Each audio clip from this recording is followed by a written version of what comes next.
میں حلفاً اس بات کا اقرار کرتا ہوں کہ یہ چینل کسی بھی دولت شہرت کو حاصل کرنے کے مقصد کے لیے نہیں بنایا۔ اس کا مقصد بالخصوص ملک عزیز پاکستان اور بالعموم مسلم امہ کے خلاف ہونے والی سازشوں کو بے نقاب کرنا ہے۔ آئیے ہمارا ساتھ دیجیے اور اس چینل کو سبسکرائب کریں تاکہ نئی ویڈیوز آپ کو مل سکیں۔ آج ہم بات کرتے ہیں بھارت میں ایک نئے ایسے وائرس کی جس کی تشخیص ہوئی اور پتہ چلا کہ کروڑوں بھارتیوں کی جان خطرے میں ہے۔ آپ اس کو اس رپورٹ میں دیکھ سکتے ہیں۔ وہ بھی ایک پرانی ہے، اسے بھی جینے کا ادھیکار ہے۔ وہ بہروپیہ ہے، اسی کی طرح روپ بدلتا رہتا ہے۔ یہ چلتا پھرتا چناوی وائرس ہے۔ یہ اندھ بھکتی کا سرکاری وائرس ہے۔ یہ معصوم زندگیوں سے کھیلنے والا وائرس ہے۔ یہ بھاشن جیوی اور کیمرہ جیوی وائرس ہے۔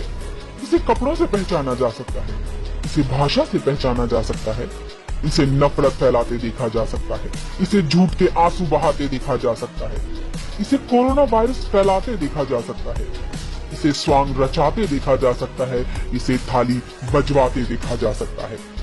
یہ وائرس زہریلا اور خطرناک ہے۔ اس نے بہت سی زندگیوں کو لیل کر دیا ہے، پھر بھی یہ روپ بدلنے سے بار بار بچ جاتا ہے۔ اس کے آس پاس بہت سارے ویریئنٹ کے وائرس ہیں جو بھی بے حد خطرناک ہیں۔ Nadda Badda Chadha virus, Harsh Vardhan virus, Yogi virus, اور ان میں سب سے زہریلا اور خطرناک ہے تڑیپار وائرس، ناگپوریا سنترا وائرس اور امت فیک نیوز وائرس۔ تڑیپار وائرس اور مکھیہ بہروپیہ وائرس ملنے پر یہ رنگا بلا وائرس بن جاتا ہے۔ یہ میوٹینٹ B1.16 سے بھی زہریلا اور گھاتک ہے۔ یہ دیمک کی طرح اندر سے انسان کو کھوکھلا بناتا ہے، پھر اس کے حلق میں دھرم کا زہر بھر دیتا ہے، اور یہ وائرس سالوں سے بھارت کو برباد کرنے میں لگا ہے۔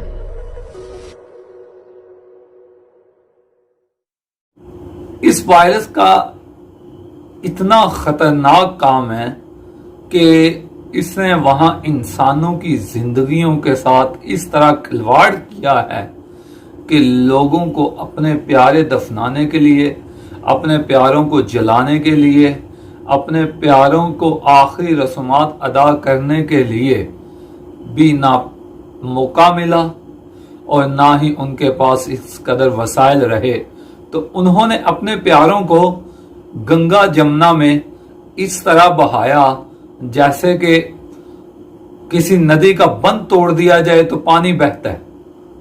آپ دیکھیں کس طریقے سے وہاں لاشوں کے ڈھیر لگے ہوئے، ڈھیر، آپ وہ بھی یہ دیکھ سکتے ہیں۔ ہم پریاگ راج کے پھاپھا مئو پل پر ہیں، جس کے ٹھیک نیچے کا درش دیکھ کر کے آپ کا دل دہل جائے گا۔ یہ وہ جگہ ہے جہاں پر انتم سنسکار کرانے کے لیے لوگ آتے ہیں، اور یہاں اگر آپ کی نظر آگے 1 کلومیٹر تک کہیں جائے گی تو صرف اور صرف آپ کو لاشیں دکھیں گی، وہ بھی پوری طرح سے انتم سنسکار کی ہوئی نہیں، بلکہ ایسے ہی ریت میں 1-2 فٹ نیچے دبی ہوئی۔ اور یہ جو نظارہ ہے، جو منظر ہے، یہ یہاں سے اگر نظر جہاں تک جاتی ہے وہاں تک ایسے ہی دیکھنے کو مل رہا ہے۔ جتنے بھی چمکتے ہوئے کپڑے ہیں وہ لاشوں کے اوپر ڈھکے ہوئے کپڑے ہیں انتم سنسکار کے وقت۔ اب مجبوری تھی کسی کی غریبی کے چلتے یا پرشاسن کی لاپرواہی، اندیکھی اور دعووں کے فیل ہونے کا نتیجہ کہ یہاں پر اگر میں اندازے سے بات کروں تو 1000 لاشوں سے اوپر ڈیڈ باڈیز کا انتم سنسکار یہاں پر ساڑی سے دیکھ کر لگ رہا ہے۔ دیکھیے یہ پورا کنکال دیکھنے کے بعد لگے گا، دیکھیے جس طریقے سے کپڑے ہیں، استن ہے، دیکھیے بھیا، دیکھیے اس طریقے گنگا کے کنارے لاش ہے۔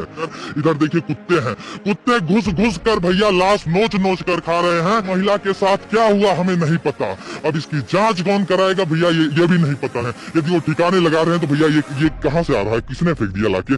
تمنچے کے دم پر لوگ لا کر یہاں لاشیں پھینک دیتے ہیں۔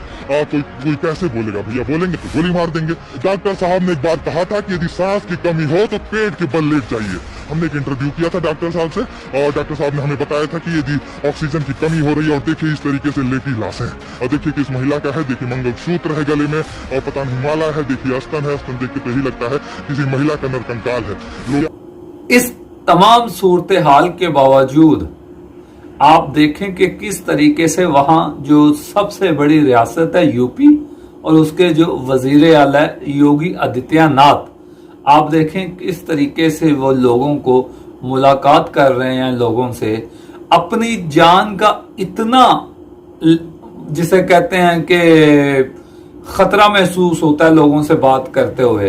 اپنی تو اتنی فکر ہے لیکن لوگوں کی جانوں کے ساتھ کس طرح کھلواڑ کیا گیا ہے. آپ وہ بھی دیکھ لیں کہ یوگی آدتیہ ناتھ کس طریقے سے لوگوں سے ملاقات کر رہے ہیں.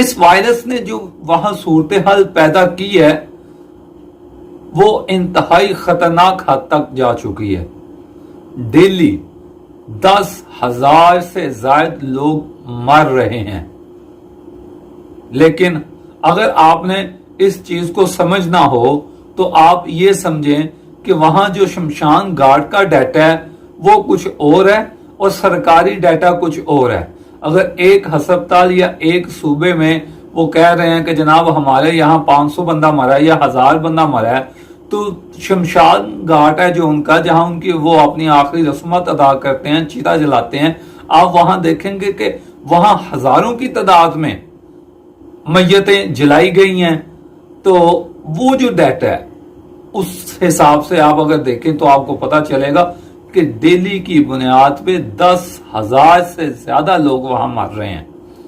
اور لوگوں کی صورتحال یہ ہے کہ وہ اپنے پیاروں کو کندھوں پہ رکھ کے, نہ وہاں ایمبولینس رہی ہے نہ وہاں کوئی اور سہولیات رہی ہیں, لوگ وہاں اپنے پیاروں کو کندھوں پہ رکھ کے لے کے جا رہے ہیں. وہ آپ یہ صورتحال بھی دیکھ سکتے ہیں.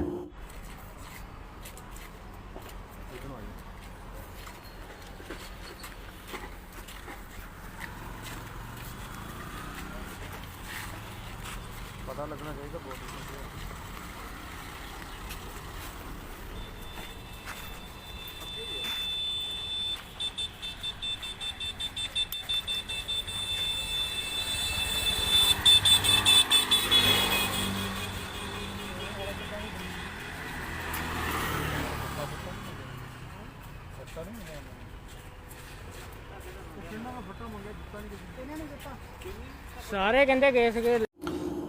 پھر آپ یہ دیکھیں کہ وہاں علم کی کتنی کمی ہے. مسائل کو حل کرنے کے لیے, معاشرے کو شعور دینے کے لیے, ایک تہذیب یافتہ معاشرہ بننے کے لیے بنیادی جو چیز ہوتی ہے وہ ہوتی ہے تعلیم. اگر آپ کے پاس تعلیم نہیں ہے آپ میں شعور نہیں آ سکتا, آپ میں اچھے اور برے کی تمیز نہیں ہو سکتی, آپ میں لوگوں کو اچھا بنانے میں, لوگوں کے ساتھ اچھا رکھنے میں, یعنی کہ آپ کے اندر اخلاقیات اس طریقے سے نہیں آ سکتی ہیں اگر آپ کے پاس تعلیم نہیں ہے. تو آپ یہ دیکھیں کہ یہ جو دن رات لوگوں کو باتیں کرتے رہتے ہیں اور خود کو کہتے ہیں کہ جناب ہم نے اپنے ملک کو پتہ نہیں چاند سے بھی آگے کسی اور سیارے پہ پہنچا دیا ہے, آپ ان کی صورتحال دیکھیں کہ کس طریقے سے وہ لوگ ان چیزوں کے آگے آشرواد لے رہے ہیں کہ جو خود اللہ نے ان کی خدمت کے لیے پیدا کی ہیں, اللہ نے ان کے دل بہلانے کے لیے پیدا کی ہیں. آپ وہ بھی ذرا دیکھ لیں. لا نعمة أبدا تعدل نعمة الإسلام. والله يا أخي أنت إذا أصبحت وفتحت عينيك وعلمت فقط أنك بحمد الله مسلم, هذه نعمة لا تعدلها نعمة. حتى الذين يفرطون في الصلوات هو شاء أم أبى يشعر في نفسه انكسار, يشعر في نفسه ندم, حتى عندما يرى شخص خارجا من المسجد وهو لم يصلي ورأى رجل خارج من المسجد إلا تحدثه نفسه يا ليتني صليت. لكن أين البلاء بذلك الكافر الذي ما جاء على خلده وهو نائم في الليل أن يقوم غدا حتى لا نعمة أبدا تعدل نعمة الإسلام. والله يا أخي أنت إذا أصبحت وفتحت عينيك وعلمت فقط أنك بحمد الله مسلم هذه نعمة لا تعدلها نعمة. حتى الذين يفرطون في الصلوات هو شاء أم أبى يشعر في نفسه انكسار، يشعر في نفسه ندم حتى عندما يرى شخص خارجا من المسجد وهو لم يصلي ورأى. آپ نے دیکھا کہ جہالت کی انتہا کیا ہے وہاں. اس پہ دو چیزیں میں کہوں گا کہ ایک تو ہمیں پھر جسے کہتے ہیں شکر ادا کرنا چاہیے کہ ہم مسلمان ہیں، پھر اس میں بڑھ کے یہ شکر ادا کرنا چاہیے کہ اللہ نے مسلمان ہونے کے بعد ہمیں ان گرانوں میں اور وہ ایمان نصیب کیے ہیں جو توحید کی بنیاد پہ ہیں. تو یہ جو آپ نے تمام صورتحال دیکھی ہے، اس سے پتہ چلتا ہے کہ بھارت میں اصل وائرس ہے کیا. ایک وہ وائرس ہے جسے ساری دنیا کرونا وائرس سے جانتی ہے. اس نے جو تباہی پہنچائی ہے، کرونا وائرس کو اصل میں کس وائرس نے جگہ دی، کرونا وائرس کو اصل میں کس ذہنی وائرس نے وہاں اتنا اپنا کام دکھانے کا موقع دیا، وہ تمام صورتحال بھی ہم نے کچھ لمحات میں آپ کے سامنے رکھی ہے. دوسری یہاں میں بات کرنا چاہوں گا ارض فلسطین کی. جنگ بندی کا اعلان ہو گیا. یہ پہلی دفعہ ایسا ہوا ہے کہ فلسطین میں اس لیول پہ جشن منایا گیا اور ان کا حق بنتا تھا. یہ جشن منانا ان کا حق بنتا تھا کہ انہوں نے اسرائیل کو شکست دی ہے. وہ شکست کس صورت میں دی ہے؟ وہ اس صورت میں دی ہے کہ ایک بندہ جس کے ہاتھ میں پتھر ہے اور ایک سامنے وہ طاقت ہے جو اپنے تمام وسائل اور دنیا کے بہترین وسائل استعمال کرتی ہے، اور وہ اگر اسے ناکام بنا دے اپنے مقاصد میں، تو اس سے بڑی وہ شکست کیا ہوتی ہے؟ شکست اسے کہتے ہیں نا جو اپنے مقاصد پورے نہ کر سکے، چاہے وہ ہلاکتوں کی صورت میں ہوں، چاہے وہ زمین کی صورت میں ہوں، چاہے وہ کسی بھی صورت میں ہوں، جب مقاصد پورے نہ کرنے دیے جائیں. ٹھیک ہے، تو جس کا مقاصد پورے نہیں ہوتے اس کی شکست ہی ہوتی ہے وہ. تو فلسطین نے یہ جو جشن منایا، ہاں اس صورت میں انہوں نے جن دو ملکوں کو یاد رکھا اور ان کا شکریہ ادا کیا، حالانکہ میری اپنی رائے یہ تھی اور شاید انہوں نے کیا بھی ایسا ہو، لیکن مجھے نظر نہیں آیا کہ وہ انہوں نے مصر کا شکریہ ادا کیا، انہوں نے پاکستان کا شکریہ ادا کیا، یہاں تک کہ پاکستان کے وزیر اعظم کو وہاں کے جو تجزیہ نگار ہیں، میں نے خود سنا ہے، وہ انہیں ارتگل کہہ رہے تھے کہ دور حاضر کا ارتگل ہے پاکستان کا وزیر اعظم. انہوں نے اچھا رول ادا کیا، انہوں نے بروقت اور بھرپور اور جسے کہتے ہیں کہ اچھے لہجے میں آواز کو بلند کیا. وہ شعر کا ایک مصرع ہے نا، میں الفاظ بول بھی جاؤں تو لہجے یاد رکھتا ہوں. تو دنیا لہجے کو پہچانتی ہے کہ یہ جب لہجے ایسے ہوتے ہیں تو اس کا مقصد کیا ہوتا ہے. شاہ محمود قریشی صاحب نے جو CNN کو انٹرویو دیا، بڑا زبردست انٹرویو تھا. اب وہ پورا انٹرنیشنل میڈیا پاکستان کی سوچ کے پیچھے پڑ گیا ہے کہ یہ جو یہودیوں سے نفرت کی بنیاد ہے. وہ اپنا نہیں بتا رہے کہ جناب ہمارے اندر عیب ہیں، ہم واقعی اسرائیل کے کھلونے ہیں، لیکن وہ پاکستان پہ آپ بلیم کرتے رہے. اور تیسرا جو ملک ہے وہ ترکی ہے، جنہوں نے بڑا اچھا معاملہ اور رول ادا کیا، انہوں نے روس کو قائل کیا. تو فلسطین کا جشن انہیں مبارک ہو.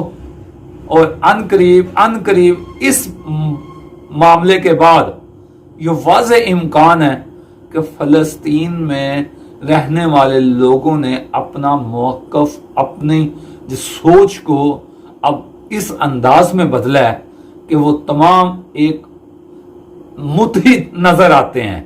کسی بھی فلسطین میں کسی بھی جگہ رہتے ہوں، ان کا اب ایک ہی مقصد ہے، وہ ہے آزاد ریاست. اور اس معاملے کے بعد، اس واقعے کے بعد اور اس حالیہ لڑائی کے بعد اب یہ امکانات اور دنیا کا رد عمل آنے کے بعد اب یہ امکانات واضح طور پہ پیدا ہو چکے ہیں کہ وہ دن دور نہیں ہے جب فلسطین ایک آزاد ریاست کے طور پہ اور دارالخلیفہ جو کہتے ہیں دارالحکومت ہے ان کا جو، وہ القدس ہوگا اور وہ ایک آزاد ریاست کے طور پہ دنیا میں اپنے جو معاملات ہیں وہ کیا کرے گا، اور ہماری دعا ہے کہ انشاءاللہ جب تک فلسطین آزاد نہیں ہوتا، جب تک اسے وہ مقاصد حاصل نہیں ہوتے، کیونکہ فلسطین عرب اور اسرائیل کی جنگ نہیں ہے، عرض فلسطین اسلام اور اسرائیل کی جنگ ہے، کیونکہ القدس، مسجد اقصی، بیت المقدس یہ تو ہمارے ایمان کے تقاضے ہیں نا، یہ تو عربوں تو اس میں نہیں ہے، عرب کا تو اور معاملہ ہے، یہ تو ہمارے ایمان ہے، اور انشاءاللہ ہم اس میں نہ لچک دیں گے نہ پیچھے ہٹیں گے، اور ہم ہمیشہ ساتھ کھڑے رہیں گے جب تک کہ فلسطین آزاد نہیں ہوتا۔